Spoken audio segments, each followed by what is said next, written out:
How's it going, ladies and gentlemen? Welcome into another episode of NAIA SB. Reagan Carly and Carly Fitzer coming at you with another great episode. Before we get into the weekend recap, all the action this weekend, which by the way, Carly, holy, we got a lot to talk We about. got a lot. Buckle up. Yeah, we got a lot to talk about. Before that, as you've seen on our social medias at this point, I'm sure, because we just posted them about 45 minutes before we started recording. Team East and Team West All-Star teams have come out. Fan vote. Don't you get mad. Don't you dare get mad at us. Don't you dare about any of these. We didn't do it.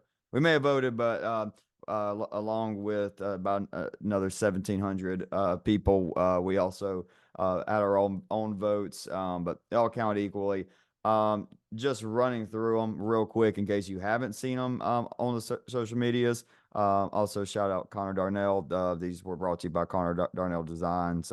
He obviously does our graphics. Great work. Great work there from our boy CD. Team West, Carly, your team is stacked. Your team is stacked. Yeah. Ali Puente was the no shock, no doubt about it.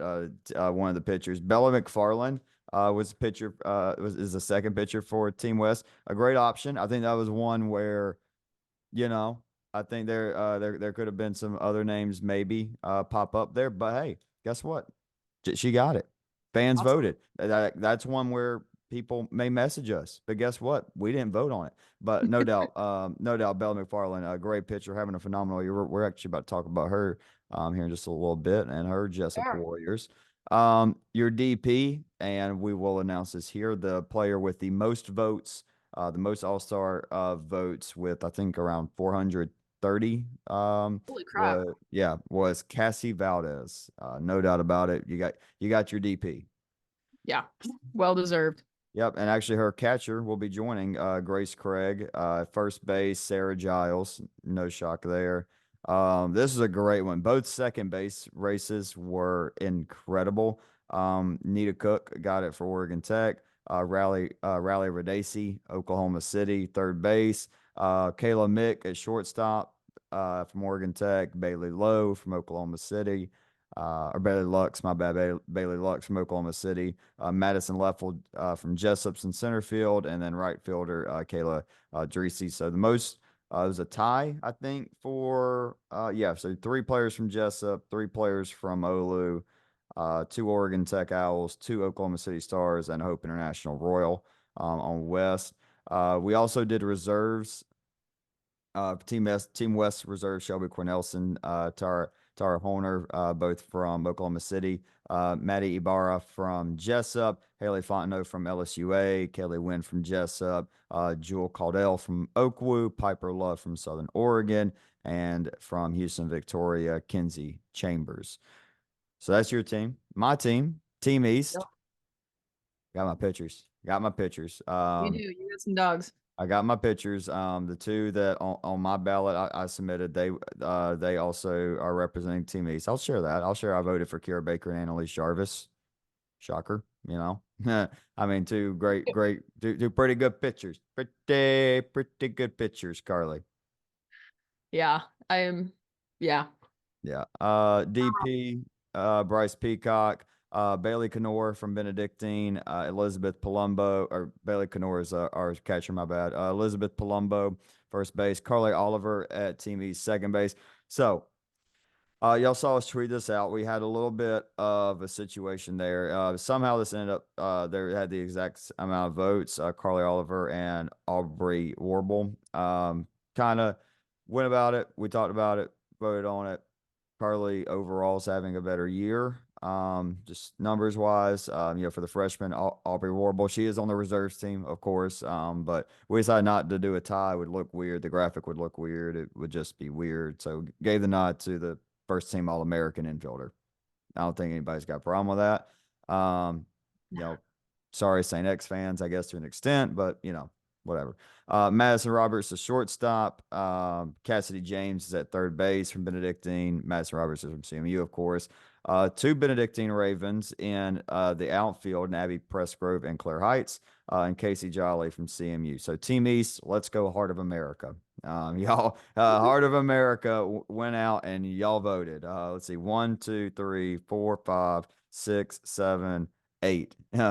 Eight Heart of America, and then a Mid-South, an Independent, and a Sun Conference make up the Team East starters. Hey, fan vote. Fan votes. Got a lot of fans in the Heart. We got to talk more Heart softball. Carly, won't be too hard to do. The Heart of America was also very well represented in the reserves. Our girl Madison White in the Team East reserves. That Team East second base was a wild one all the way. I mean, from the beginning, it stayed close the entire way. Obviously, between Carly and Aubrey, and then Madison was, I mean, right there. And that's kind of what we mean by like, and how we kind of determine the reserves. If we say a player's name in the reserves, that's because their votes, they had a very similar amount. Like all of these were within like 20 votes, and they would have been on the starters. So we said, hey, why not? Let's do a reserves. If we did this like an all-star game anyways, it'd probably be, play one team 4 innings, play the other team 3 innings, kind of. I like that. I'm glad that we did that. Yeah, good move. Connor and I kind of racked our brains together and decided it'd be the best way to go about it.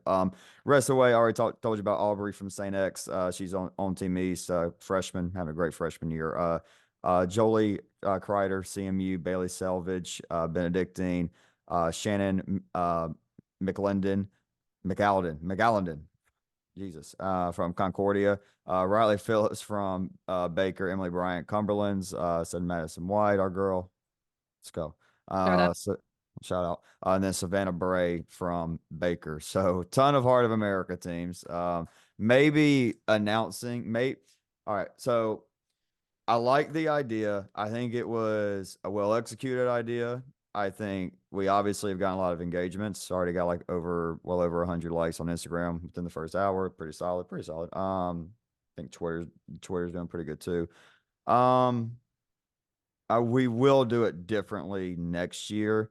One thing I definitely want to do is have 2 rounds of voting. That's definitely something I do. I think that could, again, no problem with having a ton of Heart of America. I mean, they voted, like, it is what it is. Like, I'm cool with that. And don't get me wrong, there's not a player I just named that was not deserving. It's not like we had, anybody. We have a ton. Every player we just named is elite. There's no doubt about that. Not saying that. I think maybe having 2 rounds of voting though we'd have a little bit more parity. Maybe a little. Maybe have some more. I don't know. We'll do it maybe a little bit differently next year. I do like the Team East versus Team West. I like that aspect of it. Obviously, very thankful everybody voted. I mean, it was a huge success. Are there snubs? Yeah, a ton of snubs. But at the end of the day, it was fans that voted on it. There's a ton swimming around my mind right now that I think, I'm a little surprised they didn't get more love, especially considering the size of their school. But we're not going to say any of those names. We're not going to call anybody out, or and we also don't want to say this player was snubbed. These few players were snubbed, and then there's going to be people who were snubbed from saying they weren't getting snubbed, and we're just not going to go down the snowball. That's just not going to happen. What we are going to do is talk about some softball before we really get into NAIA softball. What a weekend for women's collegiate sports, Carly. I mean, dude. Wow. Hey, we talk about growing the game. We're doing it. All of us. Everybody. First of all, just on the softball side of things, on NCAA, what a weekend. Tough one today for the Dogs. Again, we're not going to get too much into NCAA softball. There's enough podcasts or whatever. Go check those out. Would have been nice to take another one against Tennessee. Took one yesterday, 3-2. But had the lead late. Tennessee's a great team. Whatever. Obviously the Oklahoma Texas games were insane, phenomenal. Carly, I love you as a co-host, but God, I would kill to have Taylor Thomas as my co-host after losing those to Texas. I would. I'm all fired up. All fired. We may not even talk any ice all, but if this was last year, and way that happened. But obviously the big thing for women's sports this weekend, women's basketball. First off, South Carolina. Congratulations. 38-0. Insane. Dawn Staley, I may be a Georgia Bulldog fan, and I'll admit I don't watch a ton of NCAA women's basketball. I don't. I don't watch much. I'm not a basketball fan in general. Like I don't watch much NBA, any of it. So obviously didn't know too much about Dawn Staley, and heard her after the game. Really enjoyed her post game talk. Just kept saying we serve an amazing guy. Talked about the team. Talked about the freshmen. Talked about just playing together. How unselfish teams are able to do this. By the way, another little crazy part. That's a team that had 5 starters leave, go like either graduate or go to the WNBA last year for South Carolina, and they just went 38-0. Kind of crazy. Someone I really want to something that Coach Staley said in her at the end of her speech that I'd also like to draw attention to. So obviously, Carly, we're here to grow the game and women's sports, softball, etc. Coach Staley went and thanked Caitlin Clark, and I think we would be wrong if we didn't do the same for what Caitlin Clark has done. So say thank you to her. I'm not saying she's listening. I highly doubt it. It would be We'll send sick. her the link. We will send her the link. It'd be sick. Caitlin Clark, you have an open invite to come on this podcast. I think she's got enough on her mind, enough people badgering her though. But seriously, what she's done for women's college sports over the last 4 years, I can't remember. Maybe like Candace Parker would be a name that I kind of remember growing up as a kid. Remember hearing about when she played for Tennessee. But I mean, Carly, you could probably answer this better. Can you think of any other women or female, whatever, college athlete that has grown their sport more in their time in college than what she has? No, I mean maybe uh no, I think it's Caitlin. I was thinking back to like when I was getting into watching like college softball, I was really into like the Romero sisters, but Mhm. they're not Caitlin Clark level. No, and look, South Carolina was a wagon. That team was a wagon this year. And so you don't want you want to talk about the winter more. We're not going to talk about this much longer, anyways. We got enough to talk about. But yeah, I mean, Caitlin Clark, what she's done for women's college athletics over her time in Iowa, phenomenal. Um, it's great for the game, and I hope we saw the viewership. This is something I've been saying since the beginning of the tournament, or beginning of conference tournaments. I was like, the numbers for where they come out, I'm really interested in seeing. I've been very vocal, been putting that on socials, and then they came out like 15 million people watching that UConn Iowa game. Don't have the numbers yet on South Carolina. I'd love to think it got in the 20 millions. I looked up like what the most viewed women's sporting event was. I got a bunch of different numbers from all over, but as far as college basketball, women's college basketball, though, that was the most watched game, I believe. Don't 100% quote me, but as I also don't remember Would my make sense. source. Yeah, most likely. That and just a cool thing to watch, be a part of. I think that's definitely something we'll always remember, just as a sports community. But yeah, hey, again, congratulations to South Carolina. Go SEC, baby. And yeah, Caitlin Clark, she's going to continue to grow the game. Hopefully, she helps grow the WNBA. Obviously, greatly they'll do their thing there. Hopefully, she continues to grow it on that aspect of things, and then yeah, we'll keep doing our thing with NAIA softball. And again, Caitlin Clark, if you'd like to come on NAIA SB, open invite. But Carly, let's talk some NAIA softball. Oh Obviously, yeah. we watched a lot. Games I watched mostly, or the 3 games. Game 4 got canceled, but 3 games I watched the most of. Eastern Oregon against College of Idaho. So y'all know me. I get some of these 9-8, 7-6 games. We're gonna talk. We got plenty of those to talk about, especially towards the end when we go down to Mid South play with Campbellsville and Freed-Hardeman. Some of those wild games, but y'all know I'm a sucker for pitching. I love a 1-0 game. I'm crazy. I love them. Give them to me, and we had a good one. Kaylee Hoskins and Annie Polster for College of Idaho. Just looking at those 2 lines, Kaylee Hoskins, complete game, shutout, 10 innings pitch, 5 hits allowed, 14 strikeouts, and 138 pitches. talked about on the last episode, Andy Polster has stepped up and has been a phenomenal ace for the Yotes. 9 2/3, 7 hits, 6 Ks, 140, 8 pitches. An instant classic for NAIA softball. Mounties it was just one of those games where Eastern Oregon would look like they were about to get it, about to break through, and then College of Idaho would make a play. Defense made a play. Polster made a pitch. Just could never touch home plate. Coaches, y'all know that when your team just can't touch home plate, pretty annoying, right? Haley Tyree would have the walk off in the bottom of the 10th. My one thing with that stream for Eastern Oregon is I don't know if you can't do it or if I just couldn't figure out how to rewind, but it was the bottom of the 10th. I got up for 2 minutes. I sit back down and I just see all of Eastern Oregon running on the field. I'm like, what happened? What happened? What No. happened? What's going on? Yeah, that sucked. But obviously went to live stat, saw it there.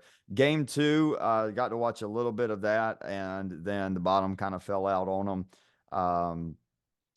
Eastern Oregon would strike first in the bottom of the 3rd. Hannah Tyree single to the right side that scored, and then I couldn't really tell how bad the field conditions were on the camera. You could tell it was starting to get kind of nasty. There was a throwing error.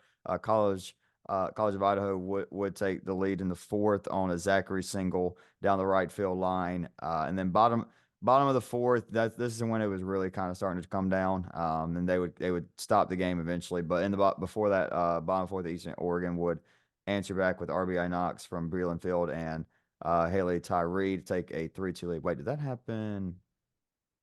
Okay, now I'm trying to think. Did that part in the bottom of the 4th happen before or after the delay?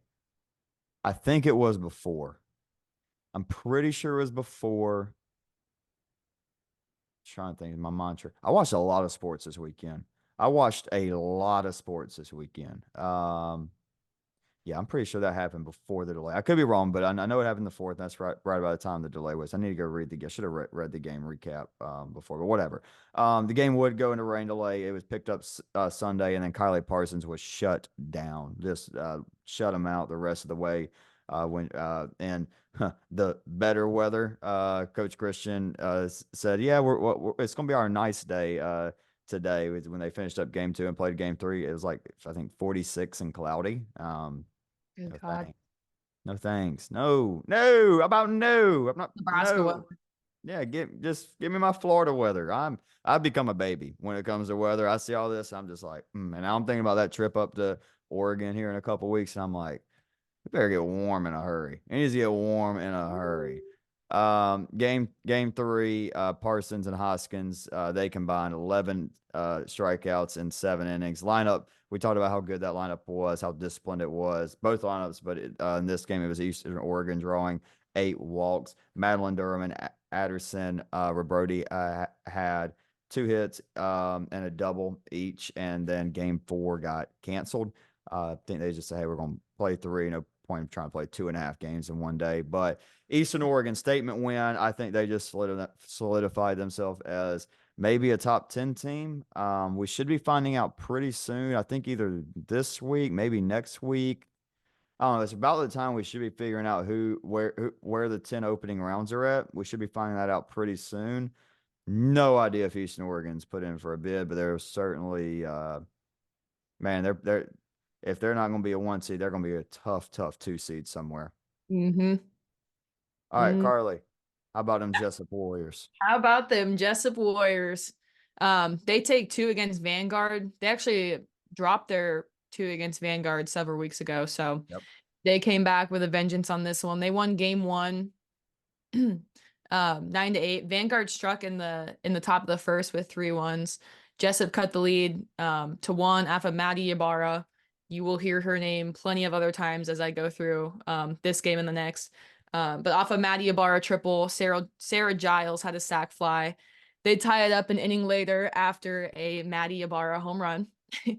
VU regained the lead in the top of the 3rd off a fielder's choice, but Sarah Giles backs things up with a sac fly to center field. Jessup would make it 8-4 in the 5th before Vanguard tied things up off of Bianca Morales' 3 RBI double. Sarah Giles says not so fast. hits the go-ahead home run in the bottom of the sixth. Maddie Ibarra, 4 for 4, 2 RBIs, a triple, a home run. Sarah Giles, 1 for 2, 3 RBIs, a home run. Madison Leffel, 2 for 3, RBI, scoring 2 runs. Serena Navarrete, she earned the win with 2 innings, allowed 6 hits and only 3 earned runs. Oh, I forgot to put the score for game 2. I think it was 6-2. Go ahead. I'm on their website now. Just Okay, talk. I'm pretty sure it was 6-2. Don't quote me until you find it. But Jessup takes game 2. Vanguard scored again in the top of the first. Sam Lorhe for the Warriors said, She answered right back in the bottom of the second with a 2 RBI home run herself. Jessup added another in the third before scoring on a throwing error in the fourth. And Maddie Ibarra, once again, 2 RBI double. She goes 1 for 2 this game, 2 RBIs. Madison Leffel, 2 for 3 with 2 runs. Sam Lorhe, 2 for 3, 2 runs, 2 RBIs, a home run. Tara Goetz goes 5 innings, scattering 6 hits and 2 Ks. Oh my days. I cannot get this to load. Oh my days. Come on. All right, we're going down. We're going down. We're going down. I'm pretty sure it was 6-2. I think you're right. I think so. I was curious though why it only went 5 Yeah, it was innings. 6-2. 6-2, 5 innings. They may have had weather. All right, let's run the Sarah Giles stats. 568, 14 doubles, 13 homers, 49 RBIs, 27 walks, 5 strikeouts, 13 stolen bases. What do we got for Ibarra? Ibarra, hold on one sec. Oh my days. Now it's going elsewhere. Oh, She had a monster weekend. yeah, she might be up. I'm sure that they'll put her up for player of the week. I need to have all these stats pre-loaded because I got bad Wi-Fi apartment. Jesus, come on. All right, Maddie Ibarra. She's batting 402, 11 homers, 38 RBIs, 13 stolen bases as well. That's not bad at all. Madison Leffel, 440. She's at 39 stolen bases.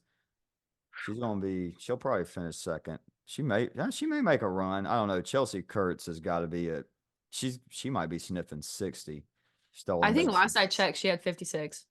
Yeah, she might break some records this year. But hey, guess what? We're not done talking about Jessup because they picked up 2 more big wins against Hope International. A sac fly would give the Royals a 1-0 lead early on. But guess what? Maddie Ibarra, we're going to talk plenty about her in this one as well because she had a solo shot in the fourth. Sarah Giles. I think this was this RBI double. They gave Jessup a 2-1 lead. I think I saw Jessup softball Twitter account post something like, "We always welcome pitching to Sarah Giles." Like, fair, fair. Good Yeah, tweet. say it with your chest. Say it with your chest. Fair. Sam Villanueva. Oh my Jesus. Villanueva? Yeah, that one. Gotcha. Yeah, she flipped. Now I gotta say, hold on. Villanueva. There we go. There we go. She flipped. I need some water or something. She flipped the script with 2 RBI. Single. Sarah Reisler would single to left, and an error from Hope International would make it 4-2 in the seventh. HIU, or excuse me, an error from Jessup, my apologies, would allow the Royals to take a 4-2 lead. However, a big error from Hope International would allow Lexi Watkins to score to tie it up, and then Sam Lorsch 2-run walk-off bomb to win it 6-4 for Jessup. This lineup is just terrifying. They fight. I think this is at least, I know they had the walk-off home run against Mobile earlier in the year. I think they may have had another one mixed in there somewhere. I think so. I mean, they mash. They mash. I don't want to say 100%. 100%. Shut up, Alexa. Shut up, Alexa. Nobody talking to you. Alexa. She started talking. I don't know what that was. And now Dawson's dropping McDonald iced teas. It's a mess in my apartment right now. Anyways, game 2, long ball was the answer for Jessup, and you'll never guess who the answer for. How about Maddie Ibarra once again Two two-run shots. Tara Goats in the circle, complete game, 5Ks, 4 big wins for Jessup. I think these 4 are huge for them. As far as obviously in the GSAC, they really needed to get 2 wins against Vanguard, pick up 2 more against Open International. Huge wins for them. I tell you what, next episode, we'll go through all the rankings. We're gonna go through all the rankings next episode. We'll take a look at everything. We'll save that. There's too much going on this episode to really look at all of them. Next episode, we'll take a look at the rankings. We'll look. It's about that time of the year. No, maybe like the Chicagoland, still maybe a little bit early. But like I know right now the GSAC's a lot of fun. The Cascades unreal, about to have an unreal couple of weeks. The Sun Conference is in a 3-way tie, and it's shaping up to just be absolute chaos on that April 27th, April 28th, that final day of regular season conference play. Is shaping up to be absolutely bonkers. A lot of other ones we got to talk about, but I think we know who's going to win the Red River. And it is that team and West San Antonio that don't lose, Carly. The Saints of OLLU. They win game 1 against LSUA 6-0. Madison Garza and Natalie Rodriguez, they both go 2 for 3 at the plate. Grace Ross had an absolute game. Went 2 for 4 with 2 runs, 4 RBIs, a home run, and a double. And Cassie Valdez did as she always does. She went full game, allowing 6 hits, 1 walk, and 12 strikeouts. Game 2, they win at 3-1. Grace Ross continued her great day at the plate, going 2 for 3. Freshman Ava Hernandez goes 1 for 3 with a run and a 2-run home run, while also getting it done in the circle. She goes 5 innings, allowing just 2 hits and 1 earned run. Cassie Valdez gets the save in the circle, and the Saints add to their win streak. Yeah, I mean, it's now 39 straight NAIA games in a row that they have won. Or no, 37 straight NAIA games in a row. I think they had a couple D2s. Yeah, they had 3 D2s. The 2 they won, then the one that they lost against Western Oregon, I think. Yeah. Shouldn't be that hard to find. It's the only L on their schedule. So I mean, yeah, they're going to be the #1 overall seed. They're going to probably not lose a game until maybe the opening round. No disrespect to all the other teams in the Red River. We have talked a lot about them, a lot of good things about them. I think that one team out of that conference is going to go be a 3 seed somewhere and maybe punch a 2 seed in the mouth. But OLLU's OLLU, and that's really all there is to it. And that's really that's just the way that if anybody outside of having your team in the Red River did not pick OLLU to win the Red River this year, you were just, I don't know, just trying to pick something. You were just trying to have some fun. That's fine. You can have fun, but let's be smart about it. This team's elite. I know Coach Lynn would love for us to come on here and maybe bash them or just not talk about them or try to get something to fire them up. But hey, Coach Bruce Lennington, you got a good softball team, man. He knows that. Oh man, love that guy. Love that guy. Love their dogs. Speaking of dogs, Carly, who you got there behind you? Oh my God, I just woke him up. Oh my days. Come here. Come here. Oh, the babies. Come here. Come say hi to everyone. Also, everybody watching YouTube, peep all the Masters flags in the back. Fired up that time of the year. And there he is. This is the man himself. What up, stud? What Mr. up, Bunker. stud? Oh my days. He is one hairy man. Oh. He gets his first haircut next week. Uh-oh.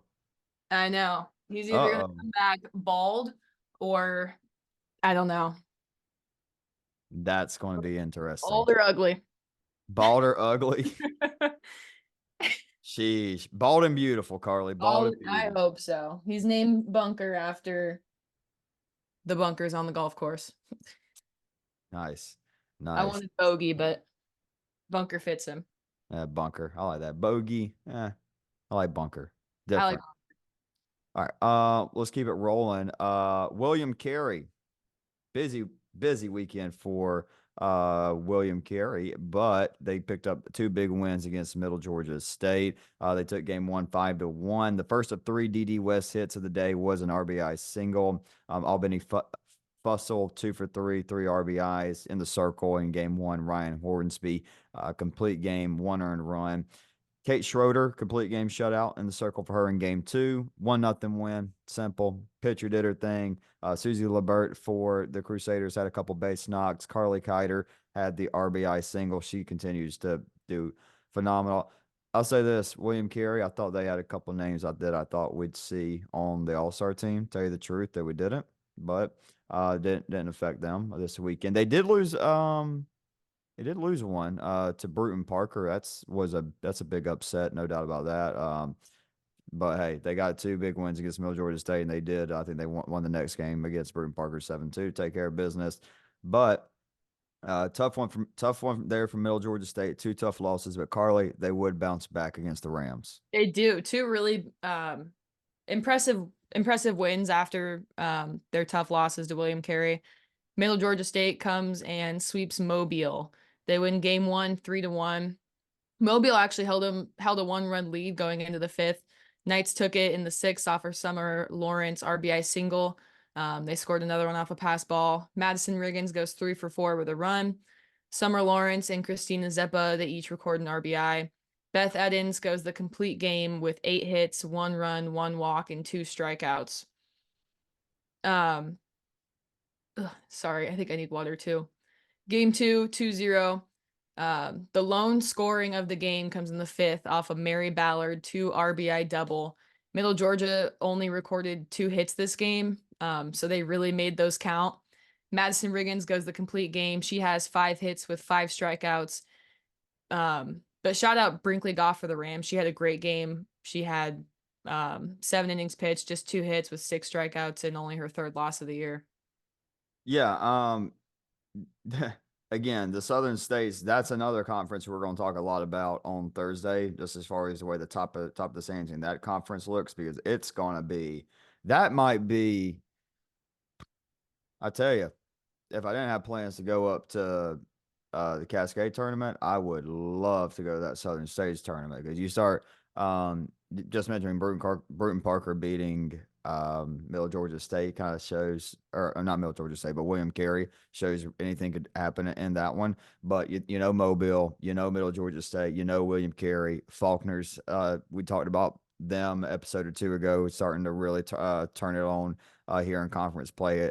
And then they had that big win against Alabama State, winning a lot of games. Stillman, they're winning a lot of games, and that's going to be a fun one. That's going to be a fun one. It's going to be a battle. It's going to be a battle to get in. It's going to be an absolute battle just to get in that one. Tell you another fun one, River States. That's going to be another fun one. St. Mary of the Woods against Rio Grande. St. Mary of the Woods moved to 13-4 in conference play. Game 1, that just a classic, phenomenal ball game.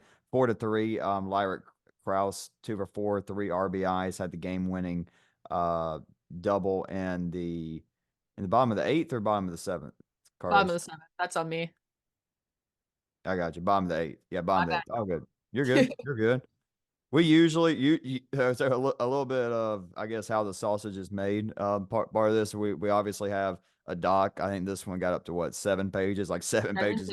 Yeah. Nice. It's a busy one. We got a lot of games to get to. Hey, y'all play a lot of softball. We got to talk a lot of softball. I don't know what to tell you. But usually it's like we'll do our game and then go through it. But like sometimes it's like, hey, will you do this one and then finish it up? Then we get going. But we're all good because Krause hit the game winning double in the 8th inning. Jaylee Crawford also had an RBI for St. Mary of the Woods in the circle. Marion Jacobs pitched all the 8 innings, allowed 7 hits, 3 earned runs, pair of strikeouts. So her defense played well behind her. Game 2, 6-4 for St. Mary of the Woods.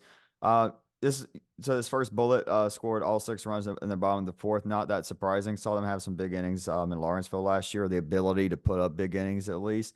They got things. They were the 4th seed in Lawrenceville last year in the opening round I was at, for context there. So everybody's like, what are you talking about Lawrenceville for? There you go.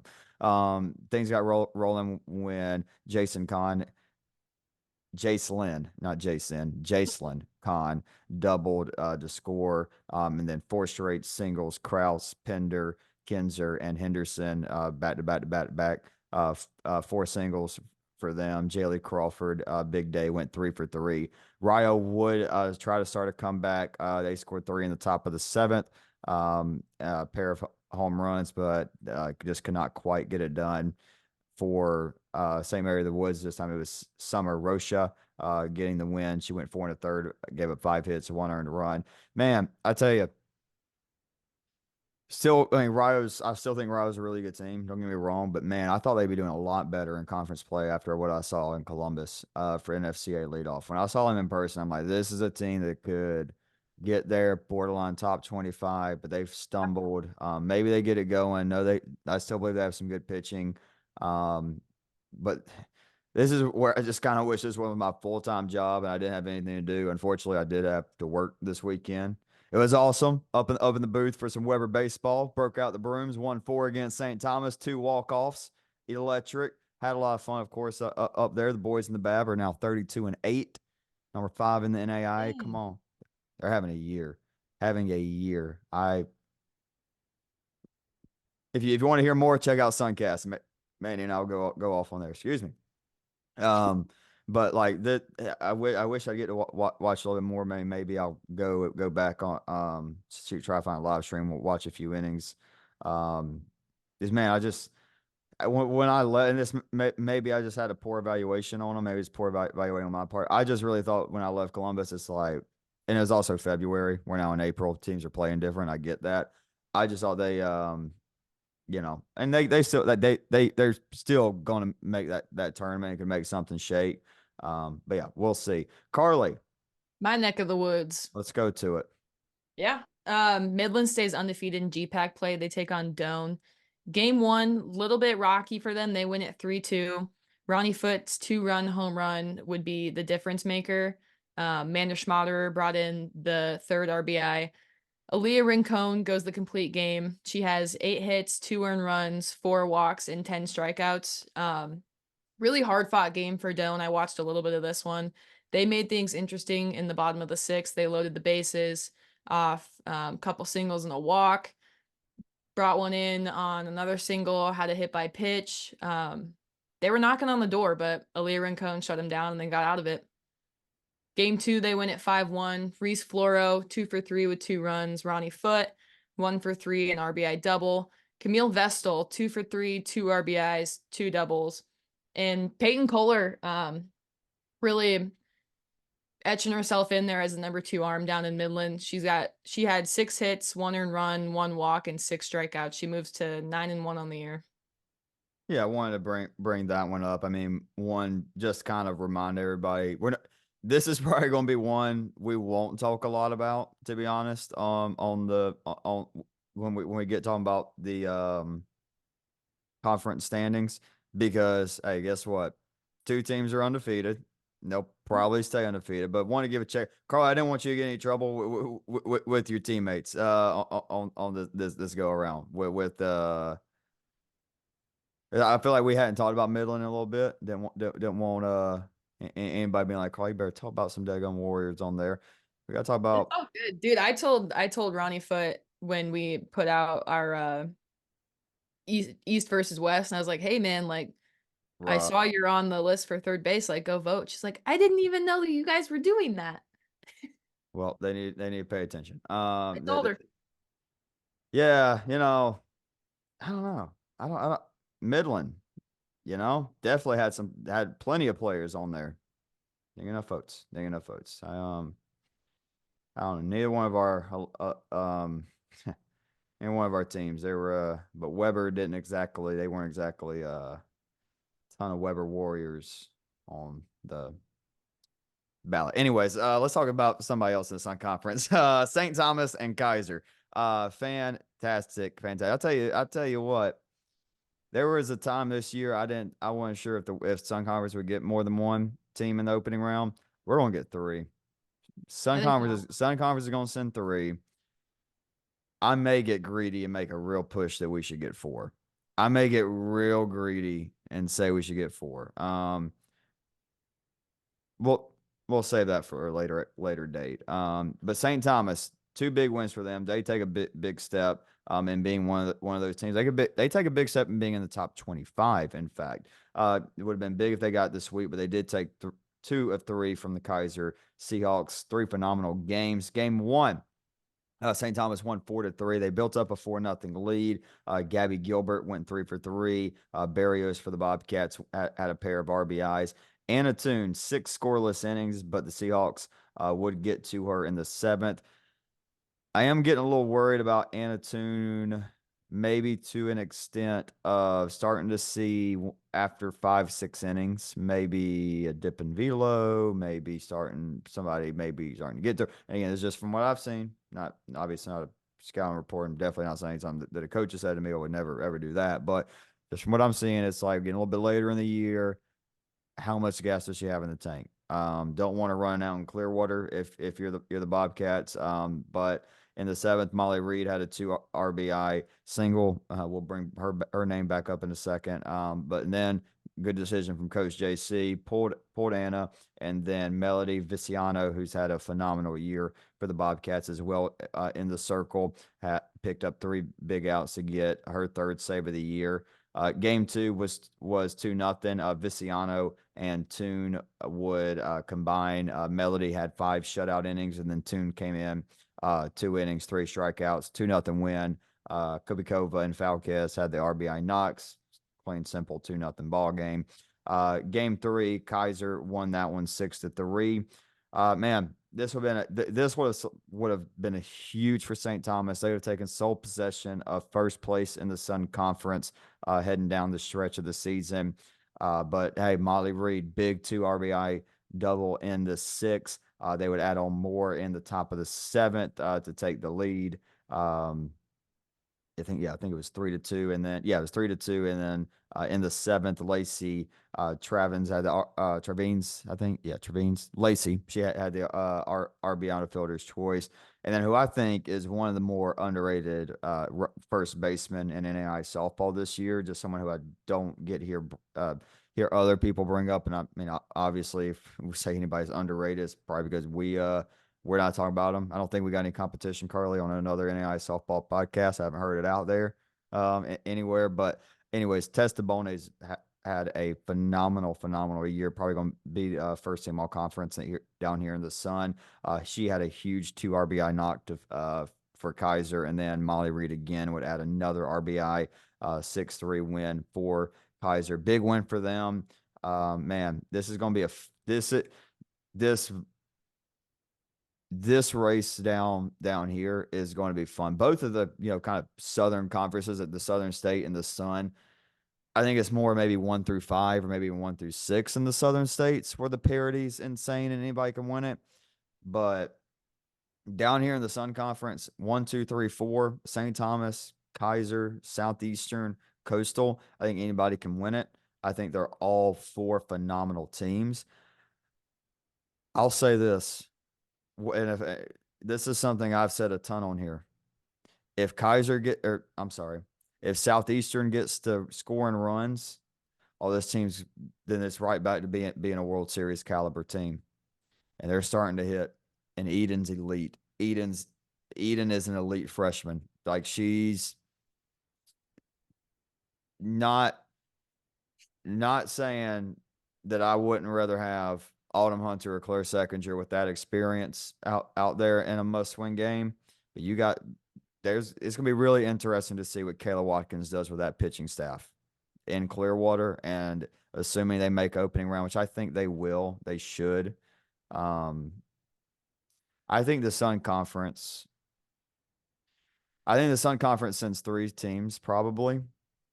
I think if Kaiser wins in Clearwater, it'll be really interesting. But we got a lot of tournament because, I mean, that final weekend, I think it's like Kaiser versus Southeastern and then St. Thomas versus Coastal Georgia. So that's going to determine a lot on that. That busy time in South Florida in my neck of the woods. And I'm not going to be able to go because I got a final for business. Boo. Yeah, boo. But I'm ready. Oh, I'm so ready to be done. I am ready to be done with school. Oh my God. You, man, I don't miss it. Yeah, I'm cool with like doing the GA or like a master's or something like that. Like give me 2 classes a semester. This doing 5, 6 classes a semester, it grits. It's grits. I'm done. Let's head back up to your part of the world. Let's talk some more GPAC about GPAC, the other undefeated GPAC The team. other undefeated one, Northwestern, they're on a 13-game win streak right now. They take 2 from Concordia. They win game 1, 2-0. They had just 3 hits this game. Shout out to Megan Urick for Concordia. She pitched both games, pitched 2 really well games against a strong Northwestern team. I just want to say Concordia, very underrated staff, They very are. underrated pitching staff. You know, I mean, you know them. Yeah. Yeah.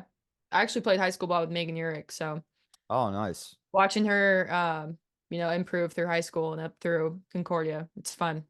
Heck yeah. So yeah, she held Northwestern to just 3 hits, but they make those 3 hits count. Gwen Mickelson singles, the runner scores on an error, and she advances to third. Cameron Etherington follows her up with a single to score her. She went 2 for 3 with an RBI, earns the win in the circle, gets the complete game. Just 4 hits, struck out 6. Pretty similar game 2. They win at 4-0. Gwen Mickelson, um, the phenom, 3 for 4, 3 runs and 2 doubles. Cameron Etherington, she had a sack RBI. Tatum Schmalbeck goes 1 for 3 with an RBI. And Katie Kralik throws 5 and secures the win, allowing just 4 hits. Ellie Jacobson comes in, throws 2 and allows just 2 hits. Yeah, I mean, we're on a collision course for that final weekend, Midland, Northwestern. Enough April said. 27th. Going to be epic. Going to be a banger. Let's head down because we talked about this one a good little bit last episode. Campbellsville Freed-Hardeman did not disappoint. 4 phenomenal softball games in the Mid-South and a big series win for Freed-Hardeman. I mean, look, there's going to be so many spots to give out.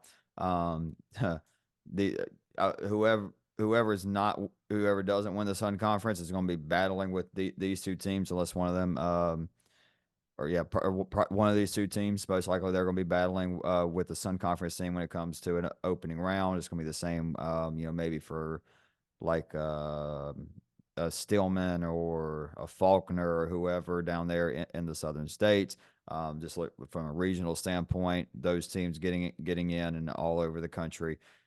It's gonna be stressful. Thank God it's opened up to 48 teams instead of 40 because it's gonna be there's just there's a lot of parity. I think you'll always have parity in a certain range. I think last year we saw maybe more parity at the top of NAI softball. I think this year we're seeing a lot more parity in that kind of 15 to 45 range, maybe, or maybe more like 20 to 50 and that kind of range of that, if that makes sense. You're kind of bottom top 25 teams, your receiving votes teams, your teams just outside of receiving votes. I think there's a lot of parity, and we're seeing a lot of kind of these teams just maybe get stacked up right there and start receiving votes and get brought back down. We're going to talk about one of those teams, unfortunately, here in a minute. But for now, game 1 was a crazy one between Freed-Hardeman and Campbellsville, and I'm sure Coach Todd Humphrey would want to pick up his 600th career win in no other fashion.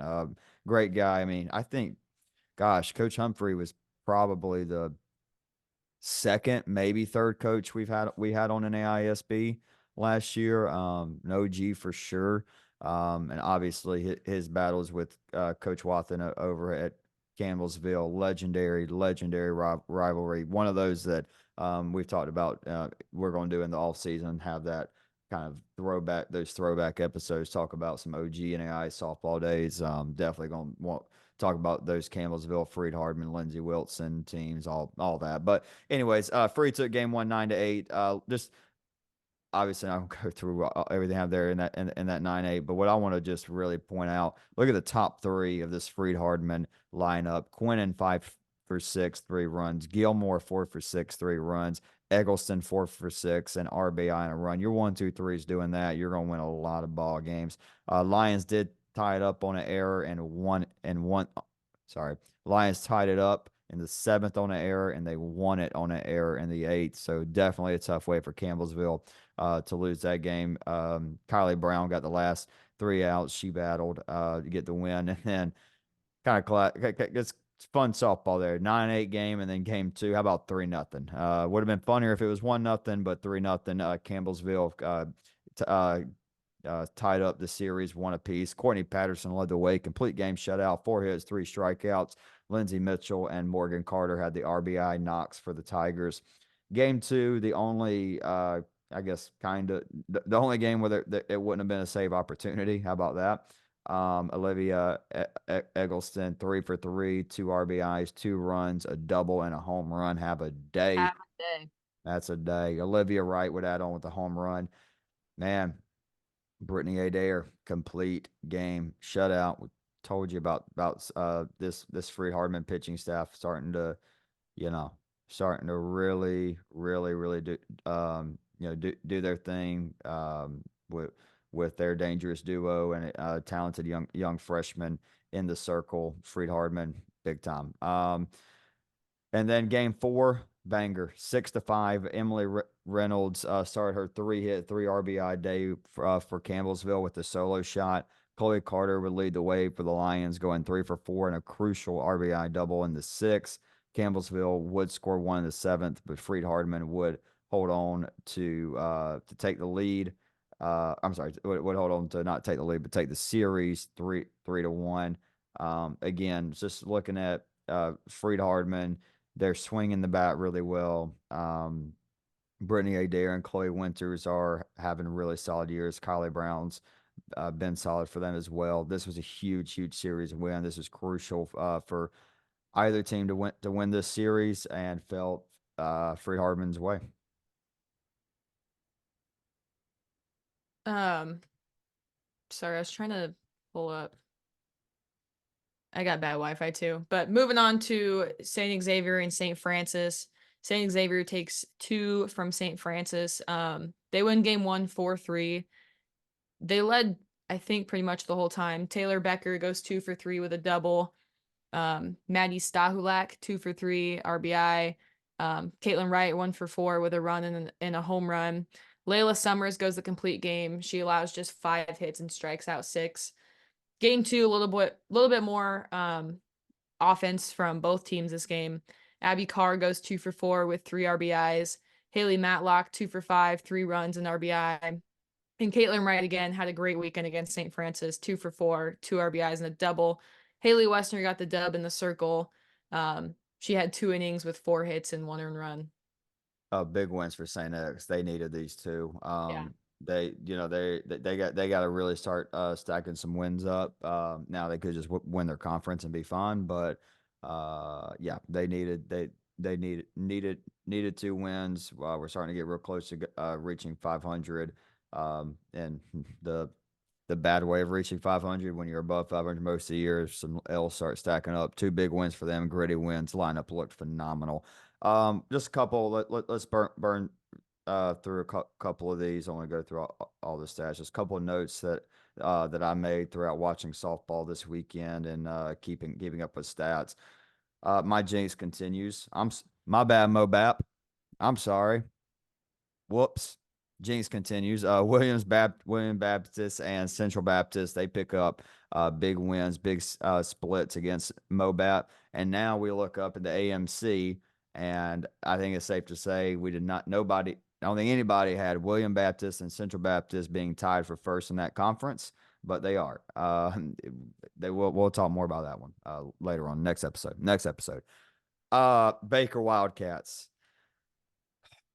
That's brutal. Yeah. That's tough. Yeah. So last weekend almost got completely swept, went 1-3. This weekend, sweeps against Clark and Mount Mercy. Great wins for them. Look, the Heart's a bear. The Heart of America is just a brutal conference. The deepest conference. You look at the top, it's as good. I mean, there's 2 teams, CMU, Benedictine's in the top 25. Grandview's been in and out. Baker's been in and out. Baker was back to sniffing the door. I mean, it's just crazy. I mean, how different do you think Baker's season is right now? If, I don't want to go the obstruction route, but just say they do finish off CMU there. They at least get the split there, feeling pretty good, maybe more confident, maybe even take 2 against Benedictine. Even that weekend just looks so much different if they get one at CMU, and one had been go 2-2, a win over CMU. I mean, either way, even if they would have got that win over CMU, these losses are tough. I mean, Yeah. again, congratulations, Clark and Mount Mercy, great wins for them. But now Baker, it's just, I mean, it's simple for Baker. You got to get in and you got to just go on a run. We've seen teams do it. Saw Vanguard, saw Avila. I'm not betting again. I'm not betting against a team with Kira Baker on it. That's why I wouldn't bet against Team East in the All Star game. But um, I got yeah. Yeah, I see it. But yeah, come on. Yeah, you got a tough lineup. You got a tough freaking lineup. I don't know what I would do. I don't know that. I don't know. I don't know. But Walk, walk, walk, walk, walk, walk. walk, walk. Just But merry-go-round. you can pitch to Sarah Giles. No, no, no, I don't think I would. But yeah, Clark, Mount Mercy, great wins. Already talked about this one. Bruton Parker beat William Carey 5-2. Good win for that program. LSUA, Texas A&M, San Antonio, in our fun game of the week, I guess. They beat LSUA beat Texas A&M, San Antonio 15-12. How about Indiana Wesleyan? Man, they've been on a tear since Coach Babs came on. I Maybe don't. you're good luck.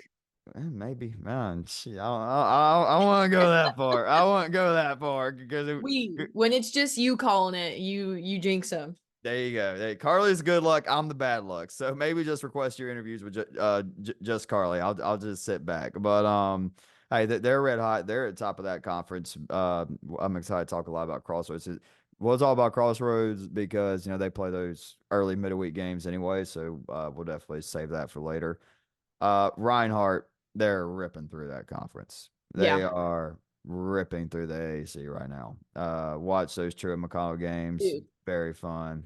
Speaking of Reinhardt, did you see on NAIA ball that dude that got Yes. smoked by Southeastern to walk off granny? Yeah, that's tough. That's tough. Electric. He went like 4 for 6, the grand slam. I think he had like five, Crazy. 6 RBIs. Yeah, I'm excited to tune in here. Taylor and Tyler talk about that. That's gonna be epic. I'm sure we're missing one or two things, but those are the games I want to talk about. Those are the games right there at the end. I just kind of had highlighted. You know what? I'll go through the NAI. Oh, I see one. Central Methodist, they continue to roll. They took care of business against Mid-Am Naz. I saw that. Benedictine, they played Mount Mercy and Clark this weekend. Yeah, Mount Mercy and Clark. They went 4-0, so good for our friend Great. Coach Hunt and Benedictine rolling through these. Oregon Tech took care of business against British Columbia. Uh, Marion swept Huntington, I think. I did see OLLU went to 8 innings I against did see that. Yeah, Arcana. 1-0. Okay, yeah. So yeah, 1-0. I know that the one of those games was close late, but yeah, Marion and Huntington 1-0. Yeah, you are right. Um, let's see. Can I pull that one up real quick on the? I will say this. I love how the NAI has the scoreboard set up. I do like that one. Yeah, Our Lady of the Lake, Texarkana, 1-0, 0-0. Let's see, who pitched that one for Texas A&M, Texarkana? Alexis Snyder, 8 innings, 8 hits. Wow, 8 hits and kept it scoreless that long. No strikeouts. Wow, that must have been some Wow. really great defense. Really great defense. Good for them. Good for them. Um, I think I saw USC Beaufort beat Georgia Gwinnett. Yeah, they're D2 now. Are Whatever. they okay? I wasn't sure what they were, so I didn't ask anything. Whatever. You know who I didn't really talk a lot about after NFCA, who's low key stacking up wins right now. Trinity Christian is low key stacking up wins. Really? They're Let me pull up their schedule real quick. What else? Let's see. What else you got going on in your life, Carly? While I'm looking up Trinity Christian real What quick. else I got going on? Um, if you saw me a little earlier, I kept like looking around the room. Bunker had farted and I had to make sure that it was just that. Yeah. It was Dude, it was so bad. I was geeking. I for sure thought that he went You potty, know but what? other than that, not much, man. I hear you. Not much. Me and my mom got rowdy watching Oklahoma and Texas last night. No, that was crazy. Obstruction or no Dude, obstruction? I got no no obstruction. obstruction. If you call obstruction on that, you're blind. You'll I'm never sorry. guess. You'll never guess what Taylor Thomas said when I asked him. He called it obstruction. He was like, "Yeah, maybe. Yeah, I could see it. I could see it." Dude, she's making a play on the ball. Well, And there may before be that, she's not standing in front of the base. there may be a slight bias. Did I say NFCA for Trinity Christian? Yeah, I meant the other one that I went to. Um, Space Coast. yeah, that one, Space Coast. But yeah, look, I mean, they're stacking up wins. I mean, yeah, swept a D3, swept IU South Bend, who's not bad, swept Siena Heights, who's not bad at all. Took one from Roosevelt in Chicagoland, North Park. I think they're D3. I'm not sure. They got one against St. Francis, I think, coming up. Yeah, St. Francis. They got some other ones coming up. That conference is kind of weird, I think. Chicagoland, how they schedule things. But yeah. I don't know, just team that popped up. I watched a couple innings of this weekend. I want to make sure I threw them in there.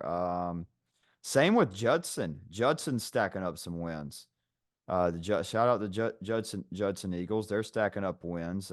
They could be somebody maybe sneak up in the AAC because I don't know that conference that conference is kind of getting like the Red River where I feel like we got one team that's kind of just a head Up and there. shoulders. But yeah, and again, that's no disrespect to the rest of the teams. Just I mean, hey, that's just the way it is this year, and I think Reinhardt is like that. They are like that.